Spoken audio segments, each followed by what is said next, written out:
बीडच्या अंबाजोगाईमध्ये कोयत्यानं वार करत तरुणाची हत्या करण्यात आली आहे। प्रेम प्रकरणातून मुलीच्या वडिलांनी आणि भावांनी हा हल्ला केला, तर दिवसाढवळ्या कोयत्यानं सपासप वार करत तरुणाची हत्या केली आहे। तर या तरुणावर कोयत्याने वार करण्यात आलेले होते। त्याची प्रकृती गंभीर होती, आता त्याचा मृत्यू झाल्याचं समोर येत आहे। त्यामुळे प्रेम प्रकरणातून तरुणावर वार करत त्याची हत्या करण्यात आलेली आहे। बीडच्या अंबाजोगाईमधला हा धक्कादायक प्रकार आहे। मागच्या काही दिवसांपासून बीड हे मुळातच गुन्हेगारी कृतींमुळे, गुन्हेगारी घटनांमुळे चर्चेत होतं। त्यात आता बीडमध्ये आणखी एक हत्या झालेली आहे। दिवसाढवळ्या तरुणावर कोयत्यानं वार करत त्याच्या प्रेयसीच्या वडिलांनी आणि भावानं हत्या केली।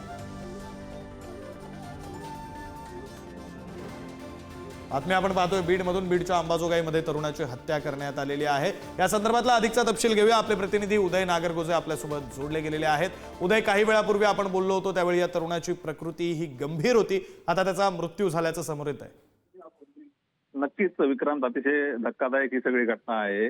विशेष म्हणजे या तरुणाची जी हत्या झाली ती प्रेम प्रकरणातून झाली आहे। त्याने त्याच्या आईला सांगितलं होतं की ज्या मुलीशी माझे प्रेम संबंध आहेत तर तिचे वडील मला धमकी देत आहेत की तुला जीवे मारू, आणि त्यातूनच आता हा हल्ला झाल्याचं समजतं। या प्रकरणात सदरील मुलीच्या वडील आणि भावाच्या विरोधात अंबाजोगाई शहर पोलीस ठाण्यात गुन्हा देखील दाखल झालाय।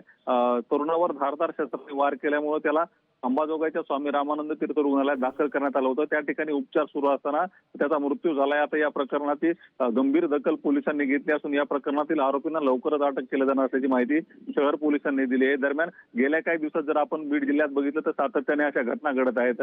काही दिवसापूर्वीच आष्टी तालुक्यात अशाच पद्धतीने प्रेम प्रकरणातून एका युवकाची गंभीर मारहाण करत हत्या करण्यात आली होती। त्यानंतर आता अंबाजोगाईमध्ये देखील अशाच पद्धतीची घटना घडली असून यामुळे आता बीडच्या कायदा आणि सुव्यवस्थेचा प्रश्न पुन्हा एकदा चर्चेत आलाय। विक्रांत, बरं, पोलिसांकडून आता काय कारवाई केली जाते या सगळ्या घटनांकडे तुमचं लक्ष असू द्या। वेळोवेळी अपडेट घेत राहू। तुर्तास धन्यवाद दिलेल्या सगळ्या तपशिलांसाठी।